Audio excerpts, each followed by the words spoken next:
Welcome back to a little bit of cheese, your bite-sized Wisconsin sports podcast. I'm your host, Cody Depius. That is Sam Douglas, back from another mini hiatus. Life gets busy. I apologize.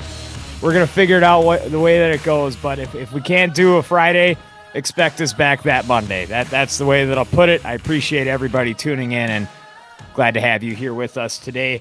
A whole lot of stuff going on, of course. Missing that Friday. We'll have to go over everything. Of course, the Badgers and their national championship hopes now over for men's basketball with their loss 91-89 against BYU. But we want to start off, Sam. He's got a little bit of what's Gouda going on. Yeah, there's some Gouda stuff going on this past week. It's kind of getting to NCAA tournament season for a lot of spots, not just basketball. Badgers women's hockey in their third championship, their third natty in a row that they played in, and they won this one. It was an awesome game. Beat Ohio State 4-3. An overtime game to Kirsten Sims, dude, put the team on her back at the end of the game there. Not sure if you saw the deke that she had. There's a free shot with 18 seconds left. Oh, and that goalie, man, that goalie went into the next county over. She deked that girl right out of her skates. Gave us a tie with 18 seconds left in the third period. Then she went on to win it for us in overtime. And your Badgers girls are national champs, man. That's awesome. Yes, they are. And a really cool, movie-like story coming out of this, too. When they were about to have that penalty shot with 18.9 seconds left, head coach Mark Johnson, of course, legend on the Miracle team, he asked the players, who wants it? And there are 3 players on this Badgers women's national hockey team that are up for the player of the year this year, and neither one of them was the one to raise their hand. It was Kirsten Sims. She rose it right away. And then he said, everybody's good with that? They said, let's get it. And one of the coolest hockey moves you've ever seen. Like you said, sent her over a couple of state lines. It was crazy. The 8th national championship for UW women's hockey. Congratulations. So that was what's Gouda there. I got what's Gouda national titles as a whole, of course, the women's hockey, and then in NCAA wrestling, 2 Wisconsin-born wrestlers taking home titles, Mitchell Messenbrink of Penn State and Stephen Buchanan of Iowa taking home natties. There were 4 Wisconsin-born wrestlers in the national finals. Parker Keckeisen losing. He was a former national champion wrestling his 5th year. And Keegan O'Toole, a previous 2-time NCAA champion, he lost on a last-second shot from actually a former Badger at 174, Dean Hamidi, who's now wrestling at Oklahoma State. So a lot of Wisconsin natties, national title hopes, and a couple of them not getting to where they wanted to be. And, of course, we started with Wisconsin Badgers men's basketball team getting that first-round win over Montana. That was getting us feeling pretty good, I think. But I think there were some fears going into that BYU game. I'll be honest, on my bracket, did not have Wisconsin winning that game. I did not like the matchups. I was worried about BYU and how we thought that they could hang with Wisconsin's three-point shooting, possibly shoot a little bit better. And that's exactly what we saw here. 46% from beyond the arc for BYU. They are 12 for 26 from 3 and 42% field goal percentage overall for Wisconsin. It was a miracle, I think, that they even got back into that game. Maybe a little bit of officiating help. They shot 29 free throws. And I also do want to bring up the fact that Wisconsin did appeal at the end of the result because one of the BYU players went and celebratory dunked after the final buzzer, which you can look into the rule book. It's not very explicit, but after a whistle, if you dunk, that should be a technical violation, but I'm not sure if it falls within the parameters with the fact that the game was over. So the NCAA kind of just pushed that to the side, and Wisconsin did not deserve to win this game. BYU outright outplayed them. They outshot them. 37 points for John Tonje. What an incredible year he had at Wisconsin. Just a sad way to end a season where there were not a lot of expectations going in for Bucky. No, not a lot of expectations, and I think that's you got to keep that in mind when you're looking at how this end of the season went. If we started the season and you told me we were going to be a 3 seed in the tournament, I would say you're off your dang rocker. Hmm. So that's why my name right now, if you're watching on YouTube, is thank you John Tanjay. He's really the reason that the Badgers season was any sort of a success. I don't know if we make the tournament without him, to be honest with you. 37 in the closeout game. I was sitting with a table of guys when Selection Sunday was going on, and we see the brackets, and everybody says, "Oh, we're gonna get roasted by BYU in the second round." Like this, Yep. this is going to happen. BYU was the better team. Yeah, I didn't love the play that we had to finish the game. A fadeaway contested shot. It's the guy you want taking the shot, but Hmm. but Cody, this is an old team. We're losing. I think we played 8 guys that had considerable minutes. Yes. I think 9 total on this team. 5 of them are seniors. We're losing Kamari McGee, Carter Gilmore, John Tonje, Max Klesmet, Stephen Crowell for a team that was really held together by one guy. Hmm. There's a lot of questions for this Badgers team going forward. It is big time basketball. The Badgers always seem to find somebody to come in and be a guy, end up being what I think could be NBA draft prospects. So I just think there's a lot of questions for this program going forward. Absolutely. And if you've been listening to the podcast, you knew that I said right away, if Wisconsin continues this streak of not winning an NCAA tournament game, this was their first NCAA tournament win of the 2020s. This needed to happen. Greg Gard checked that box off. He needed to. That was essential. And at this point, I think you call this season a success because you got that goal across. You were able to bring in a superstar in the transfer portal, and it shows the strengths of what Greg Gard does bring to this program. Where there are a lot of questions, you have to continue to be hopeful because I think Gard has always been out there on that transfer front. He's always been solid with his recruiting. I'm hopeful for next year. You bring back John Blackwell, who I think is going to fill those shoes very nicely. He was a great two guy this year, an incredible guy that was a shooting guard last year. Kind of had to step up with Tanjay at the 2 this year, and Blackwell taking over at point guard. So maybe next year we'll see what happens at point guard. Maybe Blackwell can slide back over to the 2 and play a little bit more to his own strengths. But he's a solid player that you love to see come back. I think Nolan Winter played incredible down the stretch. He's a guy I'm very excited to watch how his career develops at Wisconsin.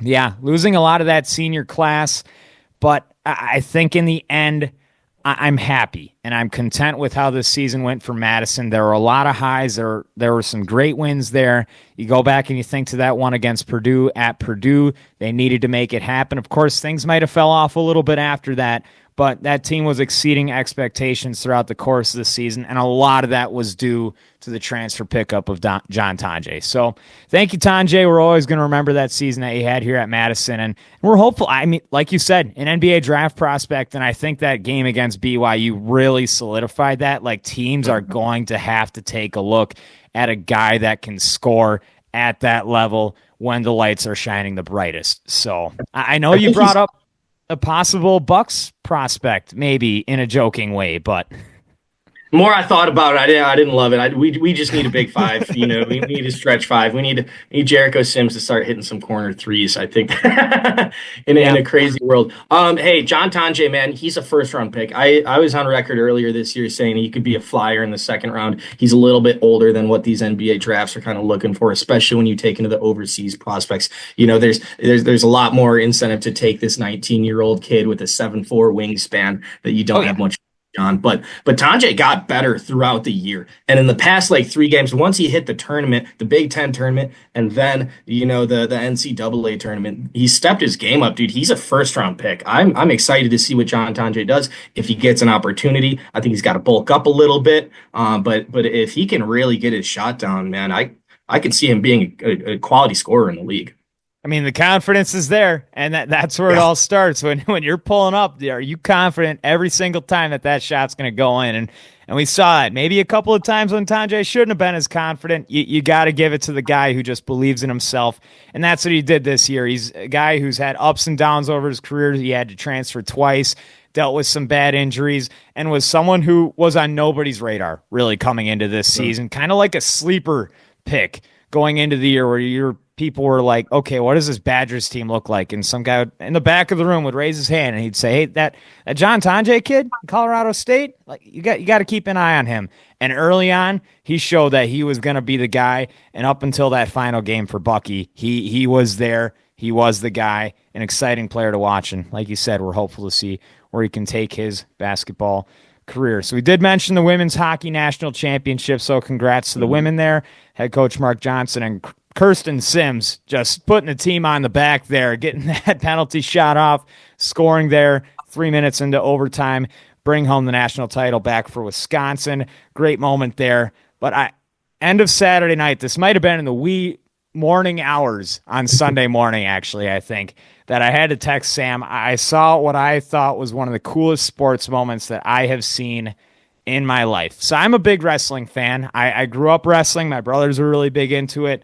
And we've always made a thing of watching the NCAA finals. And like I mentioned before, there were 4 Wisconsin-born athletes that were competing for a national title. But it all came down to the end of the night where we saw this moment.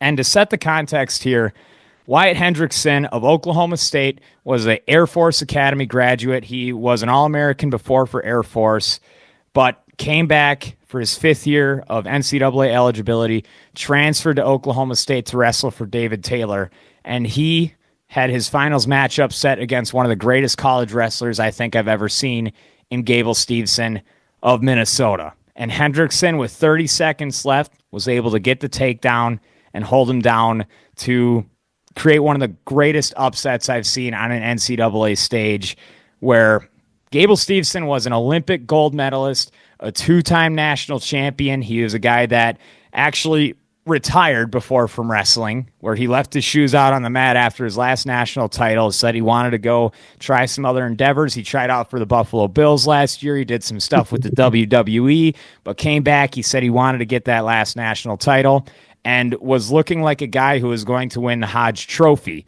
which is essentially the Heisman for NCAA wrestling. But Wyatt Hendrickson, an Air Force second corporal, was able to get the win. And the call there, I actually saw the call come up on Twitter under awful announcing, but it's the kind of announcing that I loved, where the moment was so big. And you said it yourself, where the announcers, they didn't know how to handle themselves.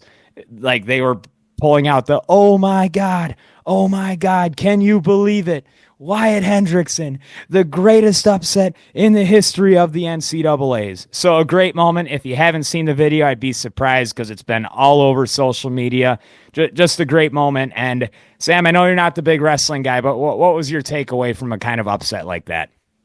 That's incredible, man. The story's just phenomenal. Gable, he's the guy. It sounds like he was as sure of a lock that there ever could be. You know, this wasn't supposed to happen, and this isn't a game that can get blown by a referee call, or so this is mano a mano. This is wrestling. This is what it comes down to. And Gable had the lead going into the last 30 seconds until that last takedown, and you just felt the energy rise in the place for the last 20 seconds. And like I said, the announcers losing their minds, man. They were losing the inflection. He's oh my God. Just unbelievable. You could tell that wasn't supposed to happen, man. And that's the beauty of sports. Yes. Everybody was about it. Even the Gable fans, I'm sure, were cheering that night. Yes. Yeah, it was one of those where everyone loves to root for the underdog, and the only reason for this, and this isn't anything on Gable Steveson, it's actually more of a compliment to Gable Steveson and how much of a legend he has already built for himself. And yes, they called Wyatt Hendrickson Captain America. He went out there with the American flag on his back, and people are saying the American flag gave him some special powers, or whatever that might be. But what Gable's been able to do for the sport of wrestling to create that legend, and sad for him to see his career end like that. And another story about that. Like his name is Gable, probably named after the one of the greatest wrestlers of all time, Dan Gable, who actually lost his last match in the NCAAs as well. So there's some storylines along there with it too, with some great upsets and being at the wrong end of it. But it's a great story, and Hendrickson said that he was able to get permission from the Air Force. He can put off his deployment for the next 3 years. He's going to be competing for the 2028 Olympics. So I imagine we see those two go at it again, and I'm excited to see what happens at the end of that. I did mention the Wisconsin wrestlers that were competing. Mitchell Messenbrink, he is going to be up for the Hodge Trophy of Penn State. Got the title at 165 pounds, a dominant season for him. Stephen Buchanan for Iowa, transfer, I believe, from Wyoming before, but went to Iowa, won their first national title since Spencer Lee in 2022. And Parker Keckeisen, Keegan O'Toole, former national champions that fell against some amazing wrestlers. As I mentioned, O'Toole lost to a former Badger and Dean Hamidi, and Parker Keckeisen losing to the only 5-time national champion of all time, Carter Starachi of Penn State.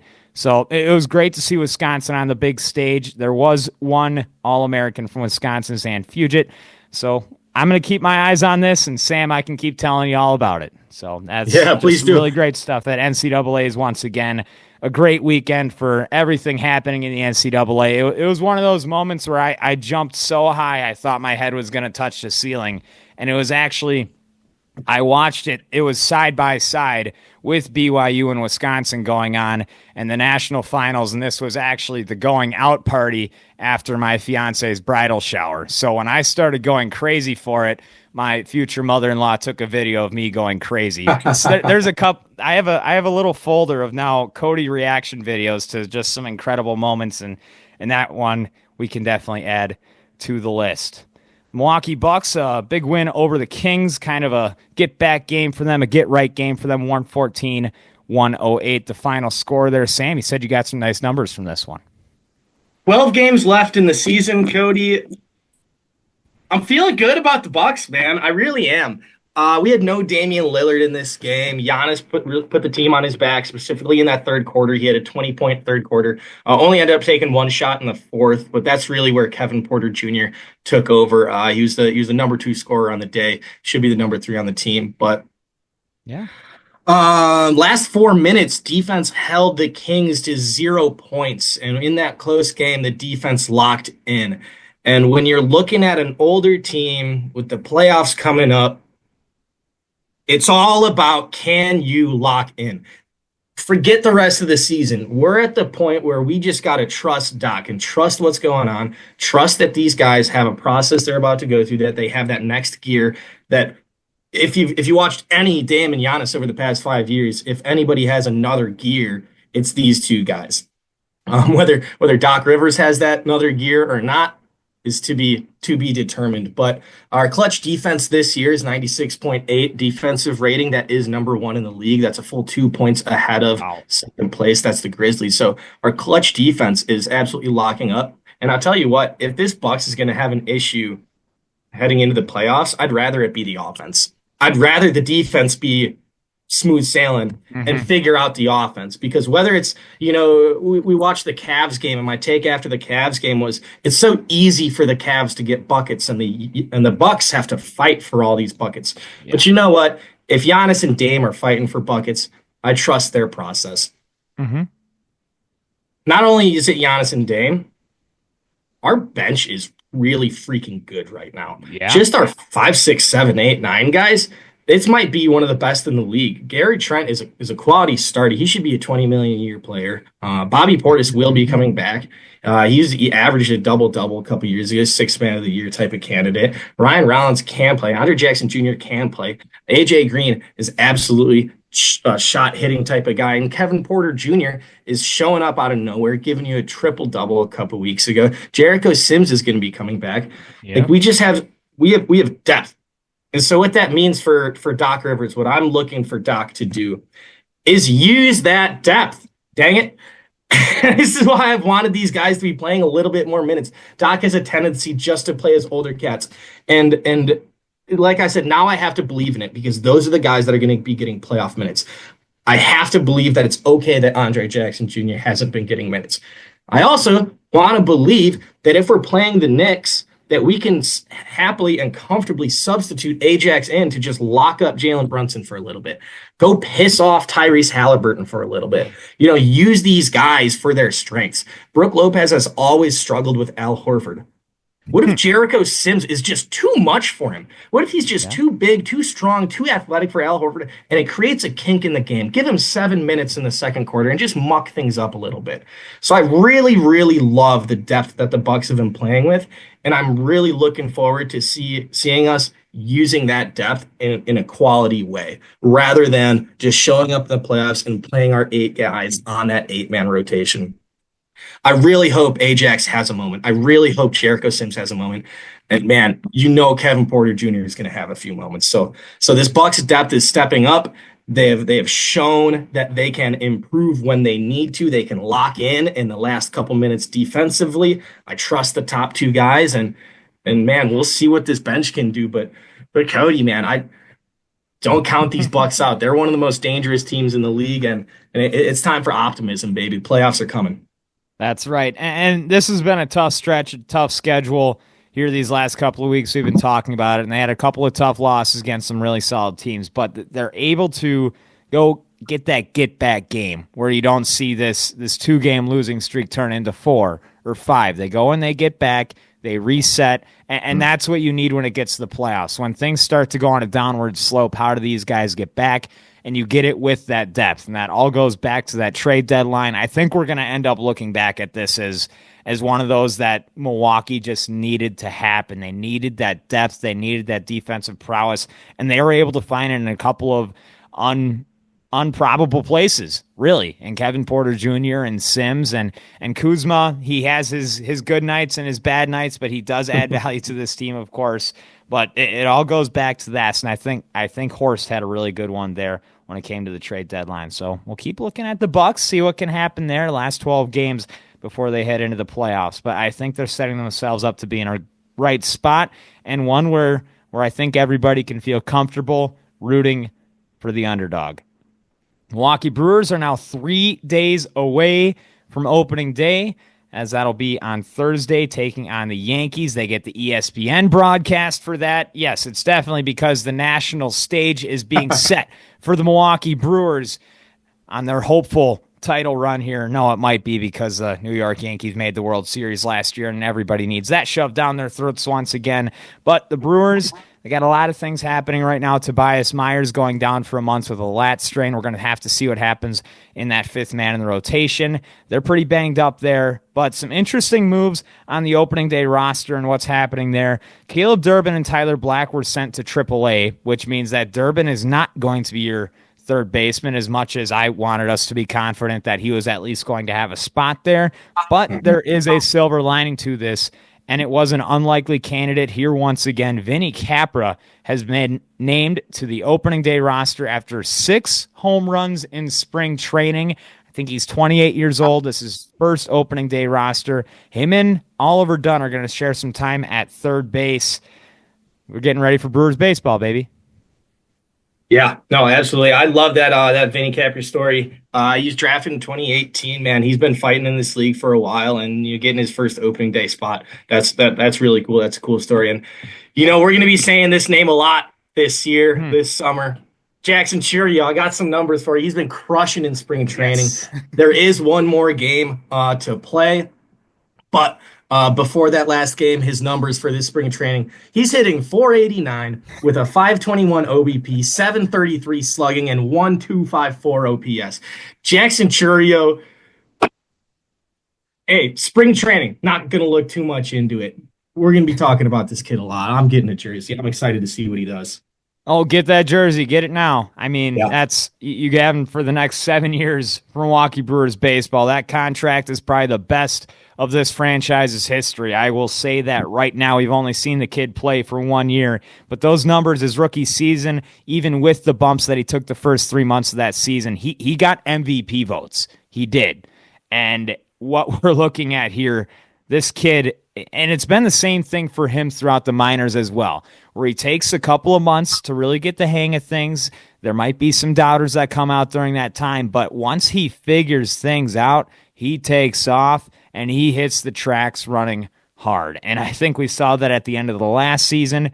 And when it got to that playoffs, where when he got up to the plate in a big moment, I could nudge you in the side and say, hey, look over the wall here for Jackson Chourio. And maybe the next pitch, Jackson Chourio's that guy to go do it. But they can't get him out right now. Almost hitting 500 through spring training. No, the power numbers aren't there, but if he's hitting over 400, I'm okay if he doesn't pop that many over the fence. And I think that power is going to come regardless because of the strength that this kid has. But you're excited for it. Of course, Blake Perkins is out in the outfield, so we might see a little bit more of Christian Yelich in the outfield than maybe some of us might like to see. But my big worry here is what happens at third base. But you got to love these stories for a kid like Capra. I mean, you can't even call him a kid anymore. He's almost 30. But Capra, nobody was looking at him to take over this third base job in any capacity, but played this well during spring training. They feel confident in him. I do believe that we're going to see Caleb Durbin pretty early into the season. It'll probably take one injury, probably nothing even that serious, maybe a little bit of an ankle roll-up, and Durbin's going to be on this roster, and he's going to fill in, and we're going to see what they got in that trade because he really is that piece that they were looking for in the Devin Williams trade, where Nestor Cortez was one heck of a throw-in, but I think Cortez was the throw-in here, and Durbin is the guy that they like. I'm a little bit surprised with what they made, but I feel like there are some technical things that they want to bring him down and get him to work through and just feel really confident that this kid's ready for the big leagues. Has not made that major league debut yet, so that when it happens, you're going to have to expect maybe a couple of rough weeks where he might look a little bit lost, and I think they just don't want that to be happening during the opening week of the season.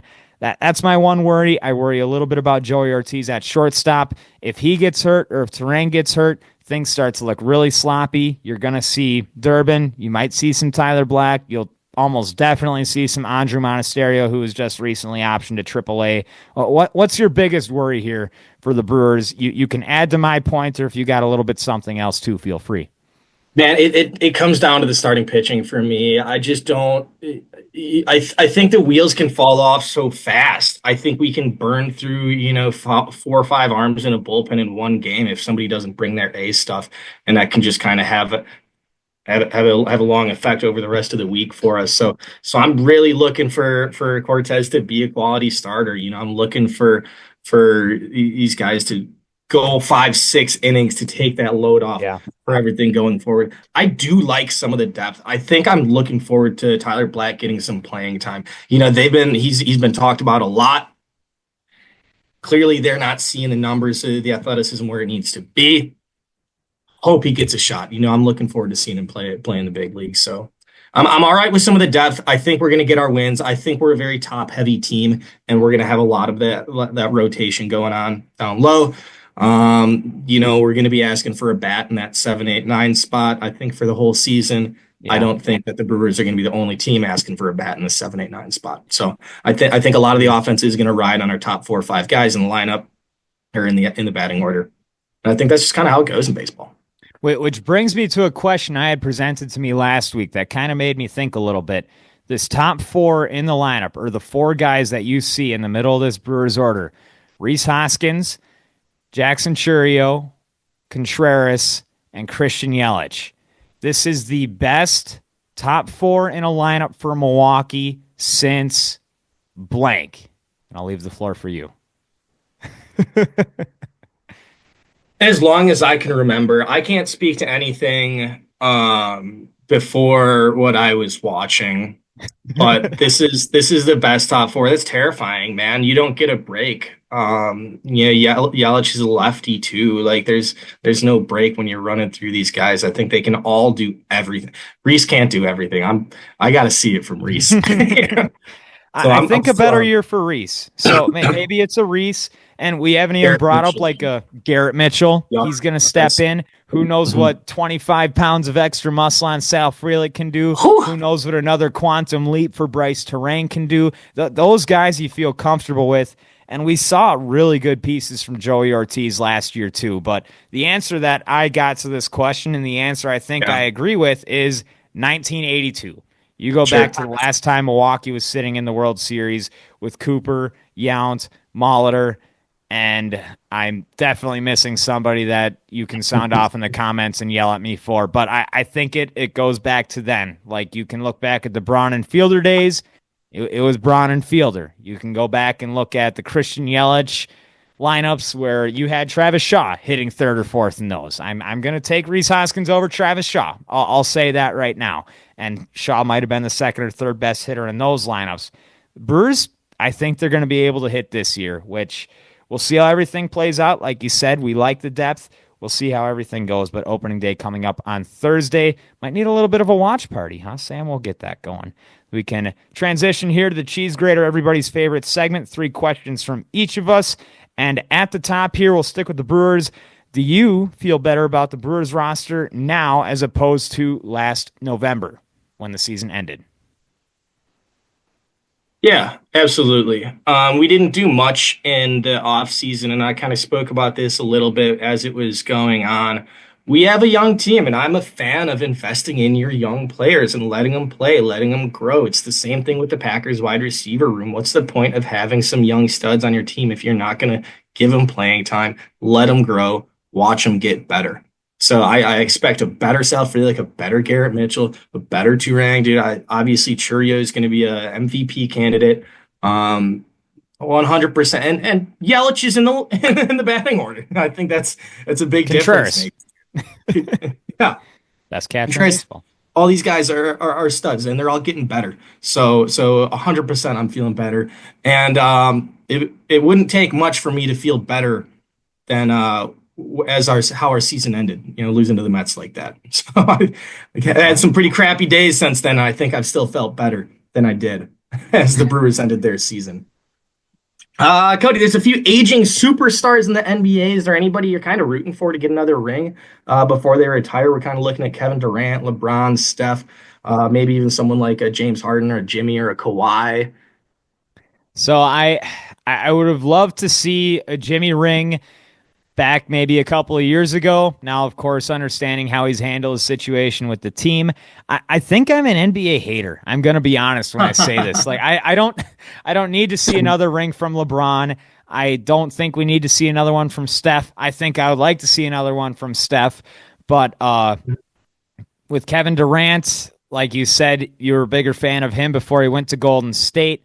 When I'm rooting for guys like, and this would mean LeBron gets another one, but I don't know if you call Luka Doncic a aging player, but a guy who I do want to root for, like helped take that Mavs team to the finals last year. I think he's going to be up. I think LA is going to be in title contention for a long time just for the fact that he's on the roster. They've got a couple of other really nice pieces on that team too. Austin Reeves can go off for 40 points. Like, I think they can do it, and that's not even mentioning LeBron James. So I'd like to root for him, but I think the answer, it has to be Giannis Antetokounmpo and Damian Lillard. Like, I'm gonna counts. You got to root for Dame, like, really, and that's, you call it the Milwaukee bias, but what he's been able to do for the league, he's a guy who deserves to go out with the ring on that finger, and just as deserving as anybody. And with this aging Bucks roster, I think every single one of them, I got to see it. I can try to take my bias away and have that be my answer, and I think it still would be. So that's where I think I'll go. I think you stand in agreement with that. Do you have any of those other studs that? Dame's the obvious choice. I think if I were to pick somebody else, it would be Steph. I'm such a fan of Steph Curry. Yeah. It's hard not to be. He's been a good guy, a good leader, and I like to put him in one of the top 10 players all time, and I think that's a conversation for another day. But yeah, I'm a fan of Steph, and if it's not going to be the Bucks, I want to see the Steph train. Now, I think Draymond can shut the heck up. So yeah. I hope Draymond tears his AC. No, I don't. Ooh. But I didn't finish it. Let's give me the next question. Let's keep clip that. Hey, clip that, guys. Chances on Jair coming back after knowing that the Chiefs have signed Robert Rochelle, that cornerback room getting a little bit thinner after the Nate Hobbs signing. I think he's coming back. I think all signs have pointed to him coming back. I don't think that the front office really ever said anything that was like indicting on him leaving. I think it was only ever just, we're going to work through this with Jair. So when he's on the field, he's a stud. I think the Packers have always done things the Packers way more than the players' way. If the player thinks something's unfair or something like that, the Packers have always stayed bigger than the attitude. And I think they're standing firm on that. Jair likes being a Packer, dude. He Pack is back. I think everybody wants this to be going on. And if he had some concerns that he was able to vocalize honestly in a sit-down meeting, which we know they had, let's figure this out. I'm giving it a 9 out of 10 chances that he is coming back. And I might be a little bit lower than 9 out of 10, but I think it's more higher than not that Jair's coming back. I don't think the trade value is there. I think they might have had some conversations and they didn't think that the return was going to be worth it. And I definitely think that sit-down meeting happened, and I think they're able to work through some things. The fact that we haven't heard more about Jair Alexander recently makes me think that there's a good chance he's going to be back in green and gold again. Keeping it green and gold, I got a trivia for you. I know you like a little trivia. Since Favre and Holmgren came to the Packers in 1992, how many seasons have the Packers been under 500? 2005, I believe they had a rough one at 4-12. And I know in 2017 and 2018 they went under 500. So that would be 3, and every other year, I believe they have made the playoffs. 2020, Rodgers last year, they went 8-9. So the answer is 4. What year was that? That would have been that was 2022. Yep. There's one more. They lost to Detroit. Oh, there is. There's one more. Oh, this would be Rodgers' first year starting in 2008. Yes. You nailed it. That's 5 in a row. Well done. Thank you. Yeah, I mean, I literally was in Lambeau this weekend, and I did walk through the Packers Hall of Fame, and I picked up some good bits there. It's always great to go to. I mean, a $15 ticket to go look at some Super Bowl trophies. I walked in, and I thought, I wonder what Minnesota's trophy room looks like in their Hall of Fame. The best case scenario for Aaron Rodgers after now knowing that Minnesota is definitely, most certainly out on him. A job? Best case scenario, and I've brought this idea up before, he doesn't play and he gets a call in week 8 or week 9 when a quarterback gets injured. I think that's best case scenario for him. Realistically, it's more likely that he gets a job. I think getting a job is first and foremost for him. So I think, take the Steelers job, man. If they want you there, go play football. But if you could draw it up, I think what works best for him is skipping the training camp, skipping all the media stuff, dude. Everybody would love that. Work out at home and be ready for when somebody gets injured. I think he would get that call, and I think that's best case scenario for Aaron Rodgers there. Yeah, my last question was a little bit more of a negative one. I got one for you. I'm in my greater gambit here. Other than Devontae in 2020, who are the last 2 Packer receivers to lead the league in touchdowns? I do believe that Jordy Nelson did, and I do believe that James Jones did, actually, 1 year. Bang, baby, come on. On a roll. I go to Lambeau, man. I'm there. I get to be around the ghosts of Lambeau. I get to read on... I got to see the letters of when Willie Wood was first invited to go to the Packers training camp back in the late 50s. And it was just the coolest thing. It was awesome. I love being at Lambeau. Got to read all that stuff. The one thing, and I'll bring it up, Donald Driver, 7th round pick, man, that's got to be as great as it gets. That was my one piece that, wow. Let's retire number 80. Why is 80 not up in Lambeau? Let's retire number 80, dude. We got a change in not ownership, but the change in the president of operations in Green Bay. So maybe some big questions for him. Why is Don not in the Ring of Honor? The big questions here from A Little Bit of Cheese. We'll see you guys back on Friday. I'm Cody Depus. That is Sam Douglas. This has been another edition of A Little Bit of Cheese, your bite-sized Wisconsin sports podcast.